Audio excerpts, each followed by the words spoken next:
Chapter 7, Snow Treasure. Aren't you in danger, Uncle Victor? Peter asked. Couldn't they take you prisoner? They were in the living room of Peter's home. Mrs. Lundstrom had taken Lovisa and Bunny and had gone to get some of the other children who were to help. Per Garson's on the watch. He'll tell me if anyone comes, and I'll slip out the back and down the slope. They'll be good skiers to catch me. But they could shoot. Uncle Victor only shrugged. Do you know where the British and French have laid their mines? Peter hoped the answer would be yes. Otherwise, what would be the use of taking the gold out of the cave if Uncle Victor couldn't sail away with it? Only partly. Well, why do we take the gold down the mountain if you can't sail away? I should think it'd be safer where it is. Peter, it's not right you should question anyone in authority. His uncle spoke irritably. In military school, you'll learn to do as you're told without asking why. But I'll tell you why it's important for you children to be seen on your sleds today. In the future, however, you're not to question. Yes, Uncle Victor, Peter spoke meekly. You can't sail the Clang Pearson out of the Snake till you know where the mines are laid. But you can load her and have her ready to leave the minute you learn where they are. Is that the reason? Not at all, Peter, his uncle answered. The reason you must be on your sleds today near the fjord is to accustom the Germans to seeing you there. If they see you today and every day, they won't suspect anything unusual. But if, all at once, you started going in the direction of the Snake, they'd be stupid geese not to know something was going on. Peter hadn't thought of that. How smart Uncle Victor was. Now about the mines, his uncle went on. By the time the gold is loaded, we'll know all we need to know about them. You don't suppose my fishermen can't find out anything they want to about our coast, do you? Remember, Peter, we're Norwegians, and we're as much at home in the water as we are on land. This is our country, and these are our waters, and there's no foreign power that can keep us from using what's always belonged to us. Victor Lundstrom thought he heard a noise, but it was not the heavy tread of marching men, but the light, quick steps of children, those who were to be seen on their sleds either around town or down at the Snake. Today only 4 of them would take gold on the Snake, but after that there would be many more. To the Snake, take gold to the Snake. Miss Lundstrom had gone first for Michael and Helga, and here they were, and Lovisa was with them.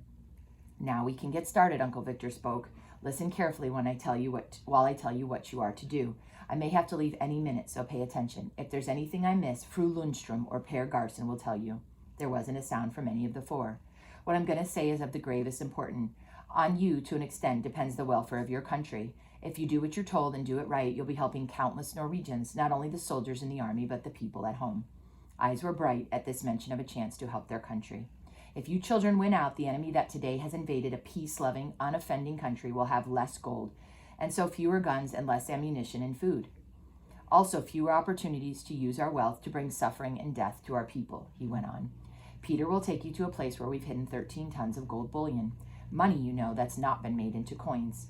Now you are to take that bullion from its hiding place to the Snake, where it will be loaded on my boat and taken to America to be kept safe for Norway. Here is what you do. Peter will take you to the hiding place. After that, it's up to you. You'll have to find your own way back there later. What is more, you'll have to show other children. So watch how you get there.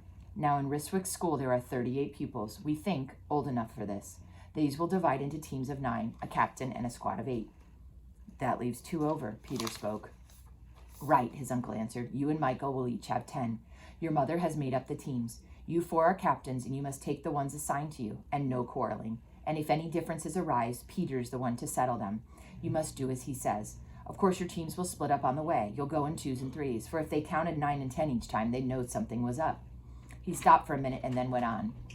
It's getting late, and I've something very important to tell you, and that is, under no circumstances must you speak 1 word to a stranger, not a syllable, not so much as yes or no or good day. Understand? The 4 of them nodded. Now today Peter will take you to the cave where we hid the gold. Per Garson will go along to load each sled. You'll each be given 75 pounds of bullion. That's over 80,000 kroner, 20,000 United States dollars. It will be packed in flat bricks, and each of you will take 4 bricks. These you'll sit on or lie on while you ride belly grinder. When you get to the Snake this afternoon, you're to look for a place where there are 2 fallen trees. They are pretty well buried under the snow, but you'll find them because you're Norwegians. You know such things. Between these trees, you're to bury your bricks in the snow. Over the top of each pile, you'll build a snowman, and when I come out at night with Rolls, my mate, I'll only have to find the snowman.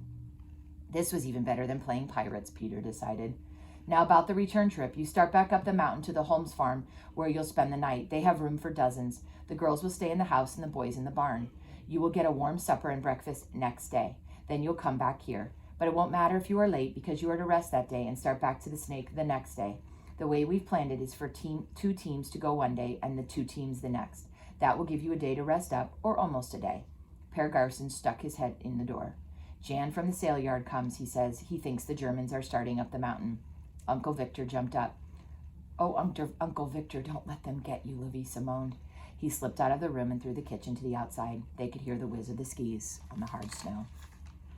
And that is the end of chapter 7 of Snow Treasure.